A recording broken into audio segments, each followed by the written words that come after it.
Sziasztok! Gondoltátok volna, hogy a szemünkbe nézve többet lehet megtudni az egészségünkről, mint egy komplett laborvizsgálatból? Hát ma pontosan arról lesz szó, hogy a mesterséges intelligencia segítségével ez hogyan lehetséges, és miként válik a szemünk tényleg a testünk egyfajta nyitott könyvévé. Vágjunk is bele a közepébe. Itt van ez a kérdés. Mit is árul el rólunk egyetlen fénykép a szemünkről? Betegségeket? Különböző kockázatokat? Esetleg a jövőnket? Nézzük meg együtt, mi is rejtőzik valójában a felszín alatt. Tudjátok, ez a mondás már rég nem csak valami költői túlzás. A Google kutatói jöttek rá, hogy a szemfenékben lévő pici erek gyakorlatilag egy élő térképet rajzolnak ki a testünkben zajló folyamatokról. Igen, a szívünktől kezdve egészen az agyunkig mindenről árulkodnak.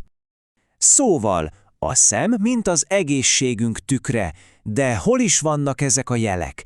Hát kiderül, hogy nem csak a szem belsejében, hanem a felszínén is ott rejtőznek a fontos információk. Képzeljétek el a szemeteket úgy, mint egyfajta biológiai térképet. Na, a mesterséges intelligenciát pont arra tanítják, hogy ezt a térképet olvasni tudja.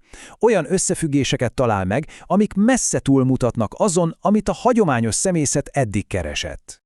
Na de hogyan is lát a mesterséges intelligencia? Hogyan válik egyfajta digitális detektívvé, ami a képek mögötti rejtett információkat is felfedezi? És ami még fontosabb, hogyan tanulja meg mindezt?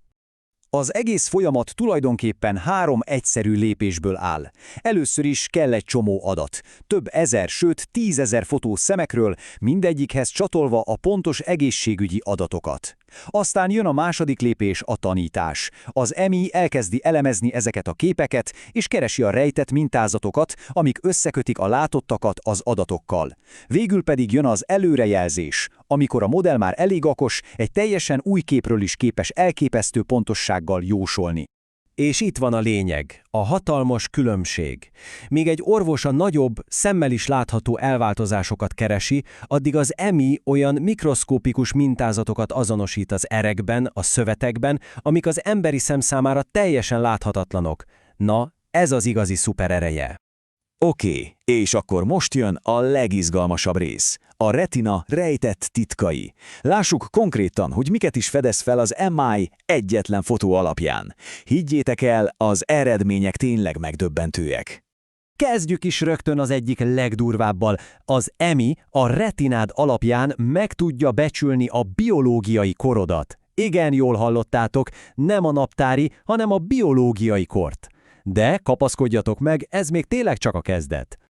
A következő a listán a vérnyomás. A modell képes a szemfenéki erek állapotából következtetni erre a hihetetlenül fontos szív- és érrendszerű mutatóra. És mindezt persze vérnyomásmérő nélkül.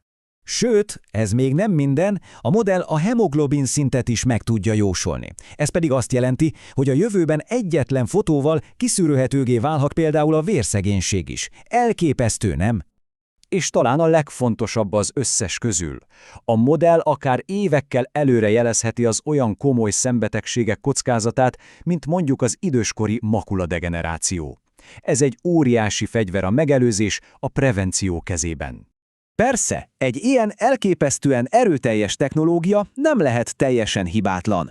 Muszáj beszélnünk a pontosság árnyoldalairól is, konkrétan a legnagyobb veszélyről, az elfogultságról. De mit is jelent ez, hogy mi elfogultság? Hát, nagyon leegyszerűsítve, ha a modellt rossz vagy mondjuk egyoldalú adatokon tanítjuk, akkor az eredményei is egyoldalúak, sőt pontatlanok lesznek, főleg bizonyos embercsoportokra nézve, szemét be, szemét ki, ahogy mondani szoktás. Itt látszik is a probléma lényege. Ha egy emét egy sokszínű, kiegyensúlyozott adathalmazon tanítunk be, akkor az valószínűleg mindenkire jól fog működni.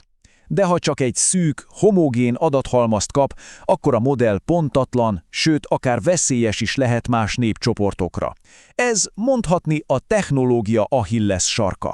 A kihívások ellenére azért nézzük meg, hogy ha ezeket sikerül leküzdeni, akkor milyen elképesztő jövő is állhat előttünk.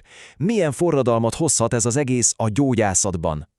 A jövőkép tényleg lenyűgöző. Képzeljetek el egy világot, ahol egy egyszerű fotó a telefonunkkal elég egy országos szintű szűrővizsgálathoz, ahol a betegségeket már jóval a tünetek megjelenése előtt elcsíphetjük. Ez a technológia valóban alapjaiban forradalmasíthatja a megelőzést. De ahhoz, hogy ez a jövő valósággá váljon, egy dolog elengedhetetlen: a felelős fejlesztés.